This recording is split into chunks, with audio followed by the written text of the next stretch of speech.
En un cálido mediodía en las tierras soleadas de Andalucía, España, donde los olivos se alzan orgullosos bajo el cielo azul, don Javier Morales, un terrateniente respetado en el pueblo de Ronda, aguardaba con ansiedad la llegada de un invitado especial. Durante 4 largos días, había esperado pacientemente para recibir al misterioso maestro Diego, un hombre de reputación enigmática, conocido por su dominio de las artes ocultas. Don Javier, un hombre de riqueza y poder, no estaba acostumbrado a que algo se le resistiera en su pueblo, donde su palabra era ley. Sin embargo, esta vez, su ambición iba más allá de los confines de Ronda. Deseaba el prestigioso título de consejero del Consejo, un cargo que el gobernador de la región estaba a punto de otorgar. Don Javier, con su imponente figura y una mirada que podía helar la sangre, invitó al maestro Diego a su hacienda, una majestuosa construcción de piedra blanca rodeada de viñedos y naranjos. Tras los saludos de cortesía, con el aroma del café recién servido impregnando el aire, don Javier fue directo al grano, su voz grave resonando en la sala decorada con tapices antiguos. Maestro Diego, le he hecho venir hoy porque tengo un asunto de suma importancia. Como sabe, soy el terrateniente más influyente de este pueblo. Mi riqueza, mis tierras y mis hombres son incomparables, pero hay algo que aún no poseo: el prestigio. El gobernador busca a alguien para ocupar el cargo de consejero, y he invertido una fortuna en oro y favores para asegurarlo. Sin embargo, un hombre vil, un miserable de la localidad vecina de Antequera, ha usado artimañas indignas para arrebatármelo. Todo mi esfuerzo ha sido en vano, y mi paciencia se ha agotado. Por eso le he llamado. Quiero que elimine a ese hombre, don Esteban. Si muere, el cargo será mío, y de paso, ajustaré cuentas con su familia, con la que tengo una vieja enemistad. ¿Podrá hacerlo? El maestro Diego, un hombre de rostro curtido y ojos penetrantes que parecían leer el alma, tomó un sorbo de té de hierbas antes de responder con una voz cargada de autoridad. Don Javier, he venido hasta aquí porque valoro su esfuerzo al buscarme, pero debe saber que para mí, maldecir a alguien es tan sencillo como girar la palma de la mano. Si quiero, puedo hacer que una persona enferme hasta la muerte, o incluso que toda su estirpe caiga en la ruina. Don Javier, al darse cuenta de que sus palabras podrían haber ofendido al maestro, bajó la mirada y suspiró. Perdone mi imprudencia, maestro. La rabia y el temor me consumen. Ese hombre, don Esteban, no solo me ha robado el cargo, sino que sé que, si lo obtiene, usará su poder para perjudicarme. He pasado noches sin dormir, imaginando cómo acabar con él. Por favor, disculpe mi torpeza. El maestro Diego, observando el rostro angustiado de don Javier, asintió con comprensión. Entiendo su dolor, don Javier. Cuénteme más sobre este enemigo suyo. Necesito conocer los detalles para ayudarle. Don Javier, con el rostro endurecido por el odio, comenzó a relatar la historia. Don Esteban, un hombre acaudalado de Antequera, era su rival más acérrimo. Como don Javier, Esteban poseía vastas tierras y una fortuna considerable, pero lo que lo distinguía era su hija, doña Isabel, una joven de belleza deslumbrante, considerada la joya de la región. Para asegurar el cargo de consejero, don Esteban había utilizado a su hija como cebo, prometiéndola en matrimonio al hijo del gobernador, don Álvaro. Seducido por la belleza de Isabel, Álvaro había convencido a su padre de otorgar el cargo a don Esteban, ignorando los sobornos que don Javier había ofrecido. El maestro Diego, tras escuchar el relato, frunció el ceño y reflexionó en silencio. Tras unos minutos, habló con un tono grave. Este asunto es más complejo de lo que parece. Hay algo que no encaja. ¿Está seguro de que todo lo que me cuenta es cierto? Don Javier, sorprendido, asintió con vehemencia. Todo es verdad, maestro. ¿Por qué lo duda? Sin responder directamente, Diego pidió ver la carta natal de don Javier. Este, confundido pero obediente, Escribió su fecha y hora de nacimiento en un papel y se lo entregó. El maestro estudió los datos con atención, murmurando para sí mismo mientras trazaba cálculos invisibles en el aire. «Esto no es tan simple como parece», dijo finalmente. «Según su carta natal, usted está destinado a ser un hombre de poder. Su rostro y su destino indican que debería ser consejero a los 60 años, su edad actual. Que haya perdido este cargo no tiene sentido. Creo que alguien ha usado artes oscuras contra usted, don Javier. Es posible que haya sido hechizado».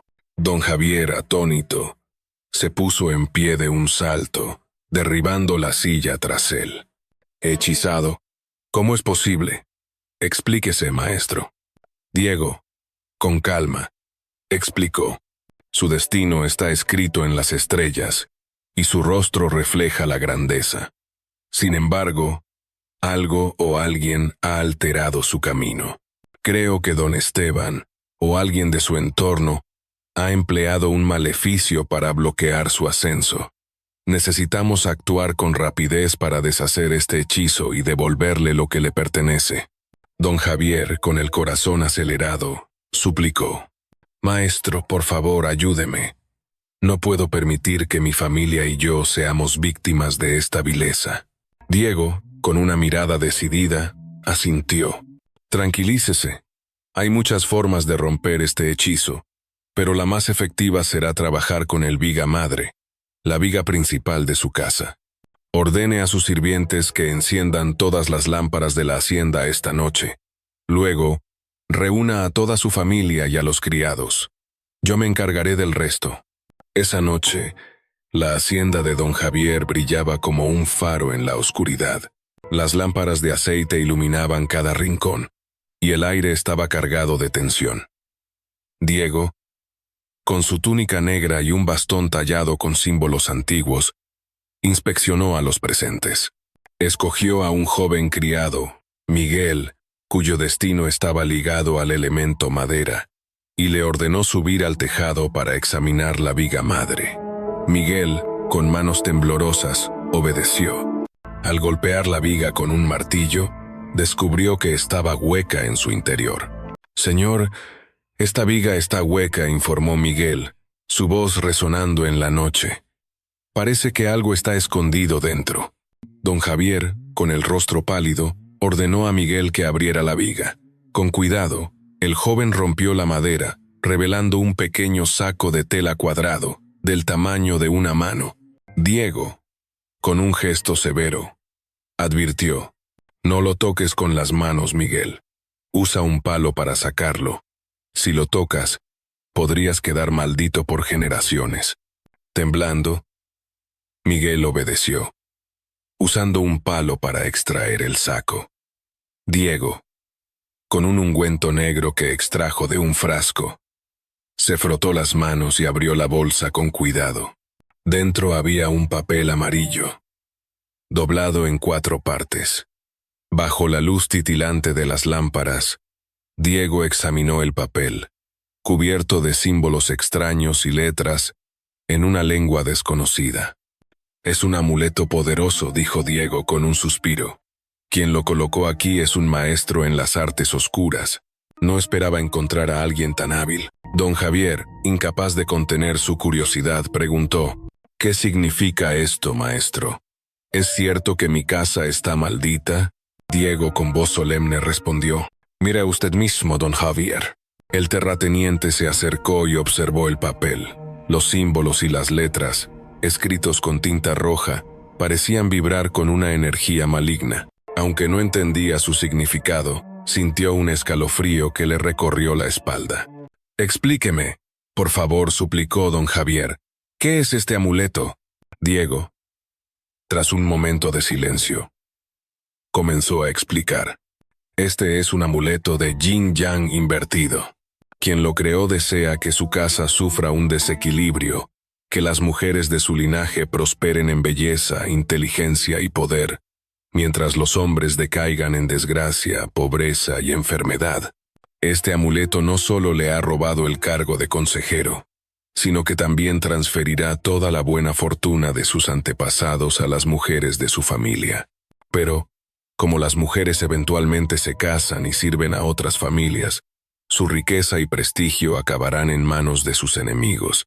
Peor aún, este amuleto asegura que, en 3 generaciones, su linaje masculino se extinga, pues solo nacerán hijas. Esto es una maldición diseñada para destruir su casa. Don Javier, el terrateniente, horrorizado, golpeó la mesa con furia. Malditos sean. Solo un monstruo podría idear algo tan cruel. Si descubro quién lo hizo, juro que acabaré con él y toda su familia. Diego, calmando a don Javier, se volvió hacia su hijo, don Antonio, que observaba en silencio. Antonio, ¿han realizado reformas recientes en la casa? ¿Algo que pudiera haber permitido a alguien acceder a la viga madre? Antonio, pensativo, respondió. Hace unos 6 meses, contratamos a unos obreros para reparar el tejado. Curiosamente, uno de ellos se enfermó de repente y abandonó el trabajo. Cuando intentamos localizarlo, descubrimos que venía de Antequera, no de Ronda. Me pareció extraño, porque aquí tenemos suficientes albañiles. Don Javier, furioso, exclamó: «Es él, don Esteban. Ese miserable de Antequera es el único que se atrevería a tanto. Él y su familia son los responsables de esta maldición. Maestro Diego, les suplico que me ayude a vengarme. Quiero que mueran todos. El dinero no será un problema». Diego, con un suspiro, respondió: «Entiendo su ira, pero matar a don Esteban ahora sería un error. Si muere, el gobernador podría otorgar el cargo a su hijo, y entonces su familia buscaría vengarse de usted. Además, matar a un consejero levantaría sospechas. Hay una mejor manera. Primero, haremos que don Esteban pierda el cargo. Luego, lo destruiremos». Don Javier, más calmado, asintió. «¿Cuál es su plan, maestro?». Diego sonrió con astucia. «Atacaremos el pulso del dragón, la energía vital de la tierra de su enemigo. Pero eso requiere tiempo y un estudio cuidadoso de su propiedad. Por ahora, podemos actuar más rápido yendo a la tumba de los antepasados de don Esteban. Si maldecimos su linaje, perderá la protección de sus ancestros, y con ella, el cargo de consejero». Don Javier, entusiasmado, aprobó el plan. «Haga lo que sea necesario, maestro. Confío en usted». Esa noche, bajo la luz pálida de la luna, Antonio, el hijo de don Javier, se preparó para una misión peligrosa. Equipado con una pala y un saco, se dirigió al cementerio de Antequera, donde descansaba el padre de don Esteban. Diego había insistido en que solo Antonio, por su edad y destino, era apto para esta tarea, pues cualquier otro podría ser atacado por los espíritus guardianes de la tumba. A las 3 de la madrugada, Antonio llegó al camposanto, un lugar envuelto en sombras y silencio, donde las lápidas parecían susurrar secretos antiguos.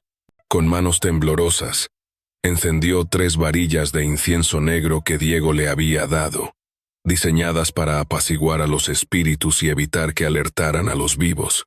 Al clavarlas en la tierra, un viento frío comenzó a soplar, agitando los cipreses y llenando el aire con un lamento inquietante.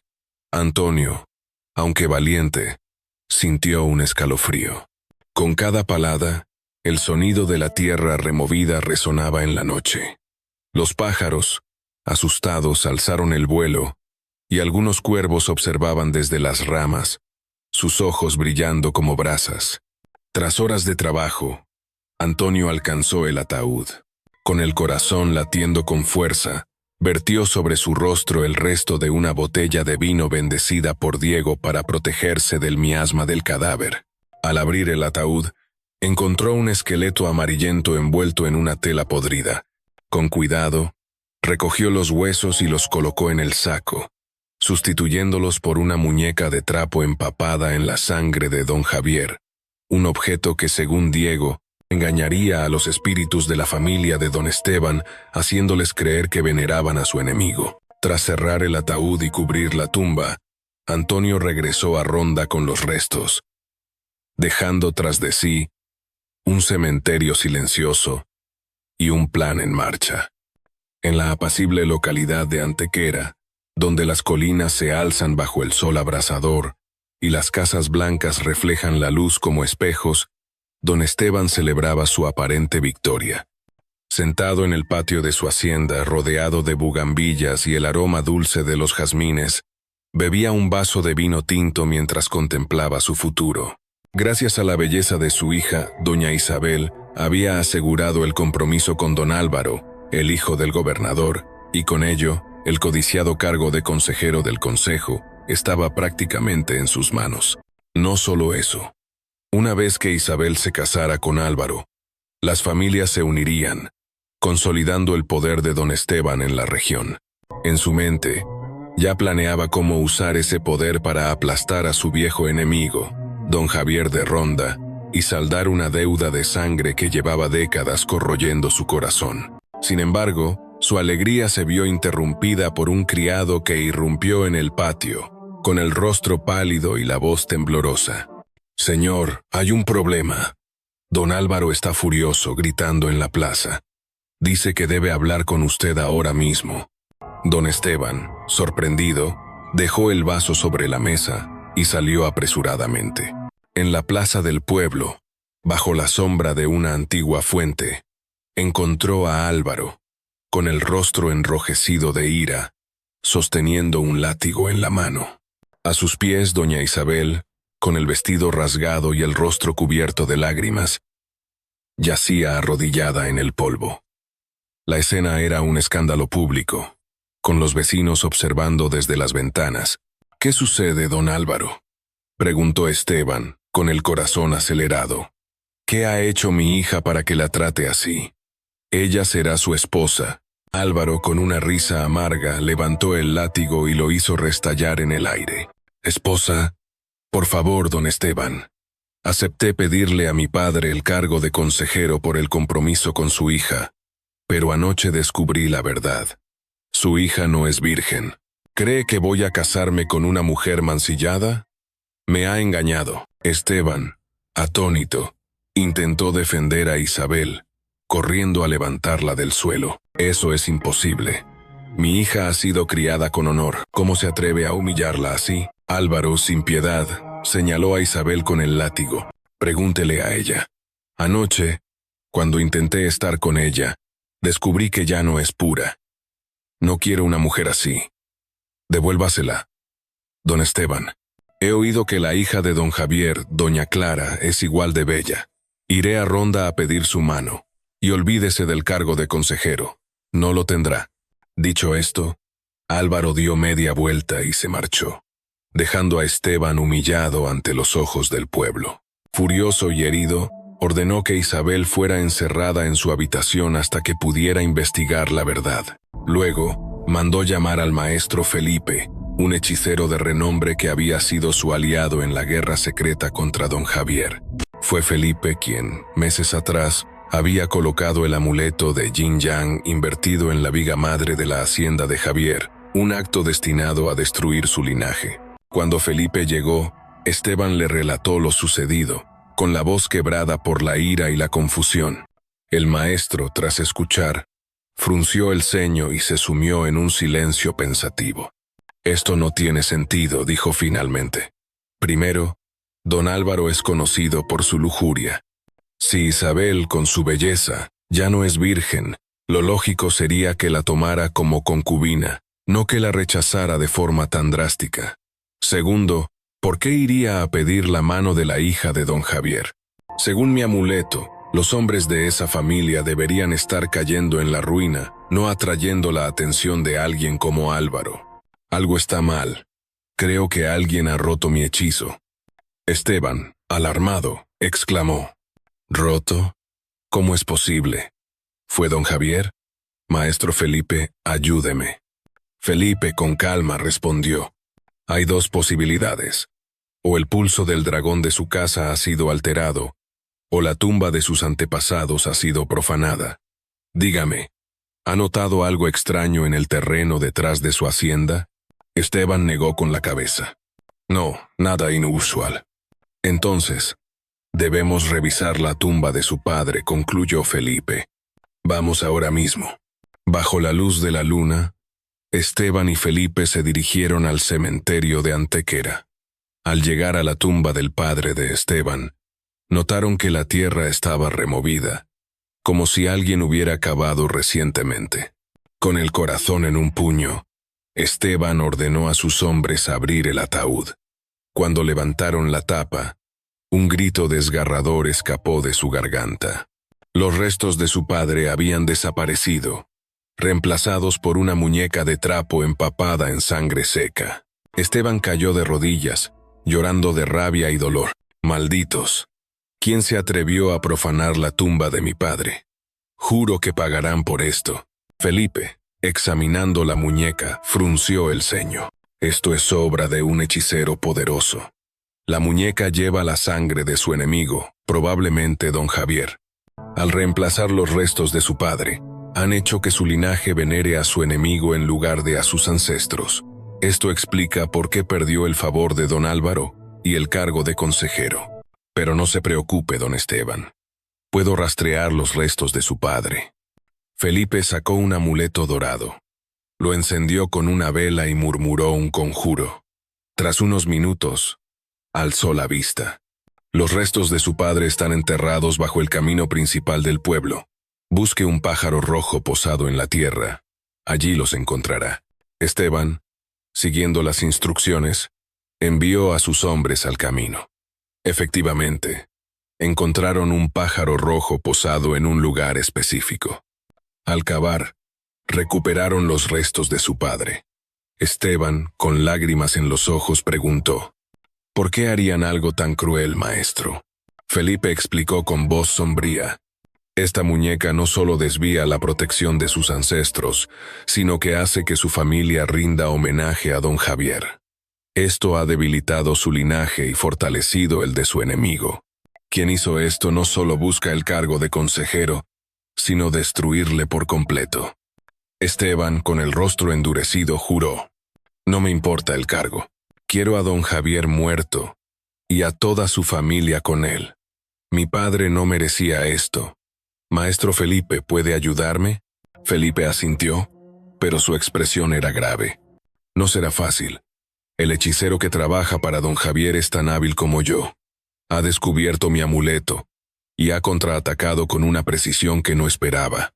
Pero encontraré la manera de vengarlo. Déjeme pensar». Esa noche, mientras Felipe meditaba en su cuarto, el joven don Carlos, hijo de Esteban, entró con una bandeja de té. Aprovechando el momento, preguntó: «Maestro, ¿ha encontrado una forma de vengar a mi padre?». Felipe suspiró: «Aún no, Carlos. El hechicero de don Javier sabe que intentaremos contraatacar y estará preparado. Las técnicas comunes, como enviar espíritus o maldecir su casa, no funcionarán. Él y yo estamos en un juego de ingenio donde cada movimiento debe ser perfecto». Carlos, curioso, preguntó: «He oído que la enemistad entre mi padre y don Javier viene de lejos. ¿Sabe de qué se trata?». Felipe, intrigado, pidió que le contara la historia. Carlos relató un episodio de hace 40 años, cuando ambos hombres eran jóvenes. En aquel entonces, una joven llamada doña Rosa, de belleza incomparable, era el amor de don Esteban. Habían planeado casarse, y sus familias estaban de acuerdo. Sin embargo, don Javier, de Ronda, también estaba obsesionado con Rosa. Incapaz de aceptar su rechazo, Javier ordenó a sus hombres secuestrarla. Durante meses, la mantuvo cautiva, abusando de ella hasta que quedó embarazada. En una noche de tormenta, cuando el río Guadalhorce se desbordó, Rosa escapó y buscó refugio en la casa de Esteban. Allí, dio a luz a un niño antes de morir por el agotamiento. Esteban, devastado, juró vengarse de Javier, quien no solo le había robado a su amada, sino que también había causado su muerte. El niño, sin embargo, sobrevivió, y Esteban lo crió en secreto en Antequera, negándose a permitir que Javier lo reclamara. Felipe, al escuchar la historia, sonrió con astucia. «Entonces, tenemos la clave. Ese niño es el punto débil de don Javier. Si lo usamos sabiamente, podemos destruir a su familia». Mientras tanto, en Ronda, don Javier estaba exultante. Don Álvaro, el hijo del gobernador, había pedido la mano de su hija, doña Clara, y prometió asegurarle el cargo de consejero como dote.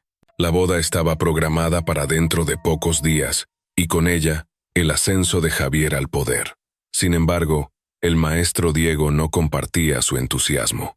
Sabía que don Esteban y su hechicero no se quedarían de brazos cruzados.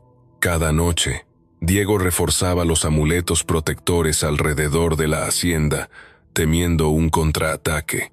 Una noche, mientras don Javier dormía, fue despertado por un grito desgarrador frente a su habitación. «Piedad, por favor, piedad». El sonido de un látigo restallando en la carne se mezclaba con los gemidos de dolor. Javier, paralizado por un miedo inexplicable, no pudo moverse. Los gritos se acercaban, y de pronto, la puerta de su cuarto se abrió de golpe. En el umbral apareció una figura aterradora, un hombre alto y corpulento, con el rostro desfigurado y colmillos afilados, sostenía un látigo cubierto de púas. A sus pies, un hombre ensangrentado se arrastraba, suplicando clemencia. El hombre alto lo golpeó nuevamente, haciendo que la sangre salpicara el suelo. «Muévete rápido», gritó el verdugo. El hombre ensangrentado se acercó al lecho de Javier, mirando a través de la cortina. El verdugo lo interrogó. «¿Quién es el hombre que duerme aquí? Dime su nombre». Con voz temblorosa, el hombre respondió. «Es don Javier, el terrateniente de Ronda». «¿Y qué es para ti?», preguntó el verdugo, alzando el látigo. El hombre, tras recibir varios latigazos más, gritó entre sollozos. «Es mí». Antes de que pudiera terminar, Javier despertó sobresaltado. Todo había sido un sueño, pero tan vívido que su corazón aún latía con fuerza. Decidió contárselo al maestro Diego, pero los preparativos de la boda de Clara lo distrajeron, y el sueño quedó olvidado. En la vibrante Ronda, donde los acantilados del Tajo se alzan majestuosos, y el sol acaricia las fachadas blancas, don Javier Morales vivía días de gloria efímera. La boda de su hija, doña Clara, con don Álvaro, el hijo del gobernador, estaba a punto de celebrarse, y con ella, el codiciado cargo de consejero del consejo parecía asegurado. La hacienda de don Javier bullía de actividad. Los criados colgaban guirnaldas de flores, los músicos ensayaban melodías alegres, y los invitados, entre ellos los hombres más influyentes de Andalucía, llegaban para presenciar el enlace que sellaría el ascenso de Javier al poder. Sin embargo, bajo esta fachada de celebración, el maestro Diego, el hechicero que protegía a la familia, sentía una inquietud creciente. Sabía que don Esteban de Antequera, su enemigo jurado, no dejaría pasar esta oportunidad para contraatacar. Mientras tanto, en Antequera, don Esteban y el maestro Felipe tramaban su venganza. La profanación de la tumba del padre de Esteban y la humillación de su hija, doña Isabel, habían encendido un fuego de odio que solo podía apagarse con sangre. Felipe, tras días de meditación, había ideado un plan basado en el oscuro secreto que don Carlos, el hijo de Esteban, le había revelado: la existencia de un hijo ilegítimo de don Javier, fruto de su crimen contra doña Rosa hace 40 años. Este hijo, criado en secreto por Esteban en Antequera, era la pieza clave para desatar una maldición mortal conocida como el azote del linaje, un hechizo que usaba a los descendientes, olvidados para invocar espíritus vengadores. Una noche, mientras la hacienda de don Javier dormía bajo un cielo estrellado, el plan de Felipe se puso en marcha. En un rincón oculto del cementerio de Antequera, Felipe sacrificó al hijo ilegítimo de Javier, un hombre humilde que nunca supo la verdad sobre su padre. Con su sangre, Felipe invocó a un espíritu de la venganza, un ente temido incluso entre los hechiceros, capaz de perseguir a un linaje entero. El espíritu, guiado por la sangre compartida, se dirigió a Ronda, dispuesto a cobrarse la vida de don Javier. El mediodía del día siguiente, Don Javier estaba en el salón principal de su hacienda, compartiendo una copa de jerez con otros terratenientes que habían llegado para felicitarlo. Reía con confianza, convencido de que su victoria era inminente. De pronto, un crujido ensordecedor resonó en la sala. Antes de que alguien pudiera reaccionar, la viga madre del techo, la misma que había albergado el amuleto maligno, se partió en dos y cayó con un estruendo, aplastando a don Javier. La sangre brotó de su cuerpo, tiñendo el suelo de rojo, mientras los presentes gritaban horrorizados. Los criados corrieron a levantar los escombros, pero era demasiado tarde. Don Javier yacía sin vida, con los ojos abiertos en una expresión de incredulidad. El caos se apoderó de la hacienda. Los invitados huyeron, temiendo que la casa estuviera maldita, y los criados, entre sollozos, prepararon el cuerpo de su señor. Esa misma noche, se celebró un funeral apresurado. Don Antonio, el hijo de Javier, vestido con un traje negro de luto, lloraba desconsolado junto al ataúd de su padre.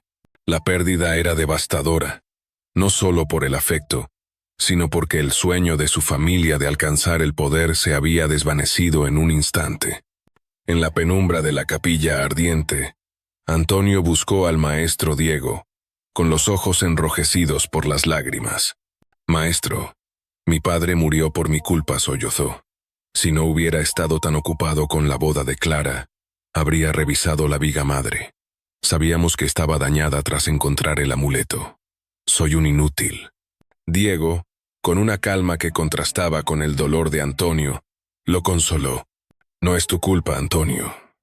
La viga no se rompió por casualidad. Alguien la manipuló con artes oscuras. Don Esteban y su hechicero son los responsables. Pero debemos actuar con cabeza fría. Ahora eres el cabeza de familia. Debes ser fuerte para proteger a los tuyos». Antonio, secándose las lágrimas, asintió. «¿Qué hacemos ahora, maestro? No puedo dejar que esto quede impune». Diego, tras un momento de reflexión, respondió. «Primero, debemos realizar un ritual para liberar el alma de tu padre. Murió en una hora maldita, y si no lo hacemos, su espíritu podría quedar atrapado, causando más desgracias. Pero hay algo más. Dime, ¿has tenido sueños extraños recientemente?» Antonio, sorprendido, relató un sueño que lo había atormentado noches atrás. En él, un hombre alto y grotesco, con un rostro desfigurado, azotaba a otro hombre que se arrastraba a sus pies. Ambos se acercaban a su cama, y el verdugo preguntaba al hombre azotado si conocía a Antonio. Este respondía que no, y entonces se dirigían a la habitación de su padre. Diego, al escuchar esto, palideció. «Esto es grave», murmuró. «Ese sueño no era un sueño, sino una visión. El hombre azotado era el hijo ilegítimo de tu padre, y el verdugo era un espíritu de la venganza. El hechicero de don Esteban lo invocó para matar a tu padre. Por suerte, el hijo ilegítimo no te conocía, así que el espíritu no pudo reclamarte. Pero el peligro no ha terminado. Tú eres el siguiente». Antonio, horrorizado, cayó de rodillas. «Maestro, sálveme, y vengue a mi padre. No importa el costo, pero quiero a don Esteban y a su familia destruidos». Diego, con una mirada decidida, respondió. «No se trata de dinero, Antonio. Ese hechicero me ha superado en esta jugada, y no puedo permitir que mi honor quede manchado. Primero, realizaré un ritual para protegerte del espíritu de la venganza. Luego, iremos a Antequera para estudiar la casa de don Esteban y encontrar su punto débil». A la mañana siguiente, Diego y Antonio viajaron en secreto a Antequera. Desde una colina cercana, Diego observó la hacienda de don Esteban, protegida por un cerco de sal blanca y 4 pilares rojos en las esquinas, formando un cuadrado perfecto. Diego sacudió la cabeza con frustración. «Este hombre es astuto», dijo. «La sal está encantada para repeler espíritus impuros. Los pilares forman una barrera contra demonios, y cada persona en esa casa está protegida por guardianes espirituales. No puedo usar métodos comunes para atacarlos». Antonio, ansioso, preguntó. Entonces, ¿qué hacemos, maestro? Diego, tras un momento de silencio, sonrió. Recuerda las varillas de incienso negro que usaste en el cementerio. Fueron diseñadas para controlar a los espíritus y protegerte. Pero ahora las usaré de una manera que ni siquiera su hechicero anticipará. Mientras tanto, en Antequera, don Esteban vivía en un estado de paranoia. La recuperación de los restos de su padre no había calmado su furia, y la advertencia de Felipe sobre un contraataque inminente lo mantenía despierto por las noches. Una de esas noches, mientras dormía, fue despertado por un llanto desgarrador frente a su puerta. ¿Por qué, hijo mío? ¿Por qué deshonraste mi tumba? Esteban, temblando, abrió la puerta y se encontró con una visión aterradora. Su padre, don Miguel, con el rostro pálido y los ojos hundidos, lo miraba con furia. «Padre, ¿eres tú?», exclamó Esteban, cayendo de rodillas. «¿Cómo es posible?». Miguel, con voz grave, lo acusó. «Eres un hijo desleal. Me criaste con amor, pero tras mi muerte, permitiste que mi tumba fuera profanada. ¿Por qué sigues al hechicero que vive en tu casa? Es él quien robó mis restos para sus rituales». Esteban, confundido, intentó defenderse. «No, padre, fue don Javier y su hechicero. Felipe me ha ayudado a recuperar tus restos». Miguel, furioso, señaló a Esteban. «Necio, Felipe es el verdadero traidor. Él desenterró mis restos para debilitarte y apoderarse de tu riqueza. Pregunta a tu hija, Isabel, quién la deshonró. Entonces sabrás la verdad». Dicho esto, Miguel desapareció en la oscuridad. Esteban despertó sudando, dándose cuenta de que había sido un sueño. Sin embargo, las palabras de su padre resonaban en su mente. Incapaz de ignorarlas, se levantó y con el rostro endurecido, se dirigió a la habitación de Isabel, que seguía encerrada desde su humillación pública. Golpeando la puerta, Esteban irrumpió en la habitación, despertando a Isabel. «Dime la verdad», gritó. «¿Quién te deshonró? Habla, o juro que no tendrás piedad». Isabel, temblando, se arrodilló y, entre lágrimas, relató una historia escalofriante. «Padre, juro que no hice nada malo. Hace meses, mientras dormía, mi cuerpo se paralizó. Una sombra negra cayó del techo y me atacó. Intenté resistirme, pero no pude moverme. No era humano, padre, era un demonio». Esteban, al escuchar esto, sintió un dolor inmenso, pero también una furia creciente. «¿Me tomas por idiota?», rugió. «¿Esperas que crea en cuentos de fantasmas? Dime quién fue, o te repudiaré». Isabel, desesperada, golpeó su frente contra el suelo. «Padre, si no me crees, prefiero morir. No quiero vivir con esta vergüenza». Al intentar lanzarse contra la pared, Esteban la detuvo justo a tiempo. La abrazó, con lágrimas en los ojos, y murmuró: «Si lo que dices es cierto, entonces un espíritu maligno ha atacado mi casa, y el único capaz de invocarlo es Felipe». Al día siguiente, Esteban fingió normalidad, pero en su corazón crecía la desconfianza hacia Felipe. Decidió confrontarlo con una pregunta aparentemente inocente. «Maestro Felipe, hace meses que luchamos contra el hechicero de don Javier, pero nunca me has dicho su nombre ni su rostro. ¿Quién es? ¿Es más poderoso que tú?». Felipe, que estaba meditando para reforzar las defensas de la casa, respondió con irritación: «No sé su nombre ni su cara, don Esteban. Nunca he ido a Ronda, pero sus métodos son sofisticados. No es un novato. Ahora, déjeme trabajar. Estoy protegiendo su casa». La respuesta evasiva de Felipe encendió las sospechas de Esteban. Recordando el sueño con su padre, decidió actuar. Esa tarde, ordenó a un criado envenenar el té de Felipe con una sustancia mortal. Mientras Felipe, agotado por sus rituales, bebía el té, comenzó a sentir un ardor en la garganta. Tosió violentamente, escupiendo sangre, y cayó al suelo. Esteban entró en la habitación, flanqueado por 2 criados armados. Felipe, con la voz rota, lo miró con incredulidad. «¿Por qué, don Esteban? ¿Por qué me traicionas?»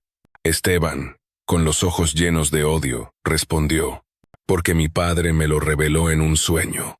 Tú profanaste su tumba, usaste sus restos para tus hechizos, y enviaste un espíritu a deshonrar a mi hija. Eres un monstruo». Felipe, a pesar del dolor, comprendió la verdad. El hechicero de don Javier había manipulado el espíritu del padre de Esteban, explotando una falla en sus defensas. Los ancestros podían atravesar sus barreras protectoras para comunicarse con sus descendientes. Con un último esfuerzo, Felipe murmuró: «Eres un necio, Esteban. Ese hechicero es brillante. Me ha vencido. Pero tú también morirás». Con un último estertor, Felipe exhaló su último aliento. Esteban ordenó que su cuerpo fuera enterrado en un lugar remoto. Pero con la muerte de Felipe, las defensas mágicas de la hacienda comenzaron a desmoronarse. La noche en Antequera era densa, cargada de un silencio ominoso que parecía presagiar una tragedia. Don Esteban, tras la muerte del maestro Felipe, creía que había eliminado la amenaza que acechaba a su familia. Sin embargo, sin las defensas mágicas de Felipe, su hacienda estaba ahora desnuda ante cualquier fuerza maligna. Mientras dormía en su alcoba, un grito desgarrador lo arrancó de su sueño. «Padre, ayúdame». Era la voz de doña Isabel, su hija. Esteban saltó de la cama, con el corazón latiendo desbocado, y corrió hacia la puerta. Al abrirla, el horror lo paralizó. La casa, antes un refugio de lujo y seguridad, se había convertido en un escenario de pesadilla. Las paredes chorreaban sangre, y los cuerpos de sus criados yacían desparramados por el suelo, algunos decapitados, otros con las entrañas expuestas. El aire estaba impregnado de un hedor a muerte. Esteban, tambaleándose, corrió hacia la habitación de Isabel. Allí la encontró, tendida en el suelo, con el vestido empapado en sangre, arrastrándose hacia él con una mirada de súplica. «¡Padre, huye!», susurró Isabel, antes de que sus ojos se apagaran. Antes de que Esteban pudiera reaccionar, una voz grave resonó a sus espaldas, helándole la sangre. «¿Es usted don Esteban?». Girándose lentamente, Esteban se enfrentó a una figura monstruosa, un guerrero colosal, vestido con una armadura negra manchada de sangre, sostenía un mazo gigante que goteaba un líquido carmesí. Su rostro, medio descompuesto, mostraba una mueca de furia inhumana. Sin darle tiempo a responder, el guerrero alzó el mazo y lo descargó sobre la cabeza de Esteban, matándolo al instante. La hacienda quedó en silencio, salvo por el eco de los últimos gritos de terror.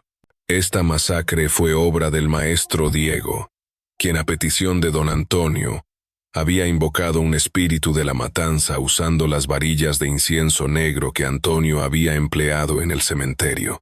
Estas varillas, originalmente destinadas a controlar espíritus menores, fueron reutilizadas por Diego en un ritual mucho más oscuro, desatando una fuerza imparable que acabó con casi toda la familia de Esteban. Solo don Carlos, el hijo de Esteban, sobrevivió, pues había seguido las instrucciones de Felipe de huir y esperar 3 días antes de quemar un amuleto dorado.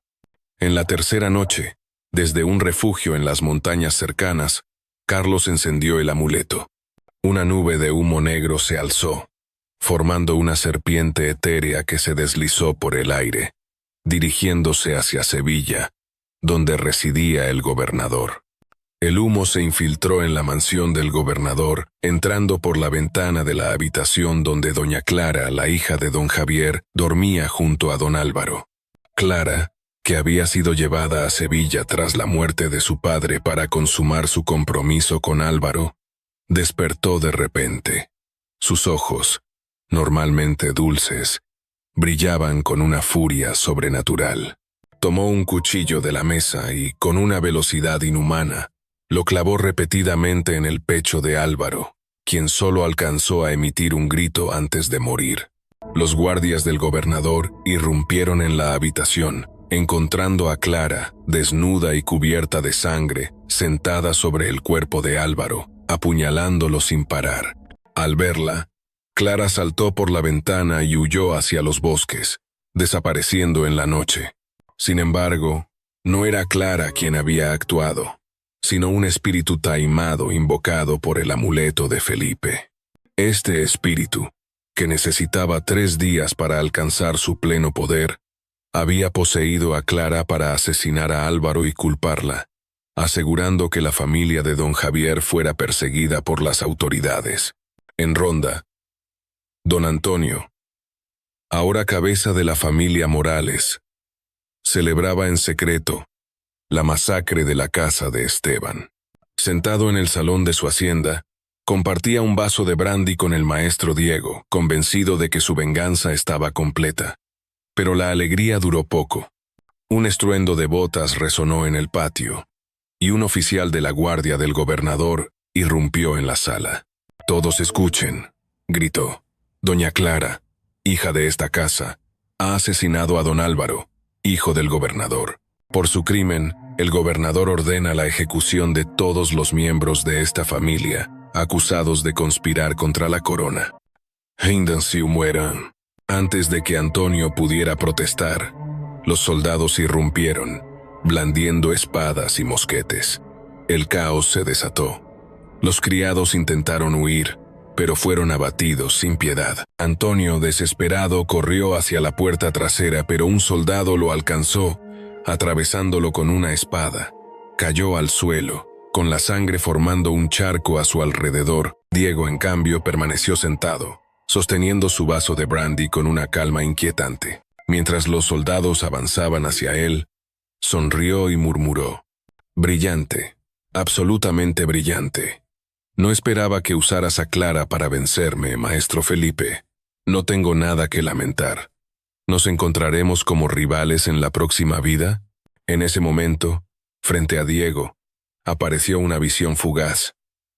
El espíritu de Felipe, sonriendo con satisfacción, alzando un vaso invisible en un brindis póstumo. Diego bebió el último sorbo de brandy justo cuando una lanza atravesó su pecho, derrumbándolo sobre la mesa. Con su muerte, la hacienda de los Morales quedó en silencio, marcada por la sangre y el fuego. En Antequera, don Carlos regresó a su hogar al amanecer, solo para encontrar los cuerpos de su padre, su hermana y todos los criados. Cayó de rodillas, gritando de dolor, jurando no volver a involucrarse en venganzas ni en las artes oscuras. Decidió dedicar su vida a la caridad, buscando redimir los pecados de su familia. En los bosques de Sevilla, doña Clara, aún poseída por el espíritu taimado, vagaba sin rumbo, hasta que un ermitaño, un antiguo sacerdote conocedor de exorcismos, la encontró. Tras un arduo ritual, liberó a Clara del espíritu y la acogió como discípula. Bajo su guía, Clara se dedicó a la meditación y a ayudar a los necesitados, viajando por España para expiar las tragedias de su familia. Así terminó la guerra entre las casas de Morales y Esteban. De ambas familias, solo sobrevivieron Carlos y Clara, 2 almas marcadas por la pérdida, que eligieron caminos de redención. La rivalidad entre los maestros Diego y Felipe, un duelo de ingenio y poder, culminó en un empate trágico, dejando tras de sí un legado de sangre y lecciones amargas. En Ronda y Antequera, los pueblos susurraban la historia de las 2 casas. Un recordatorio de que la venganza, como un fuego descontrolado, consume todo a su paso.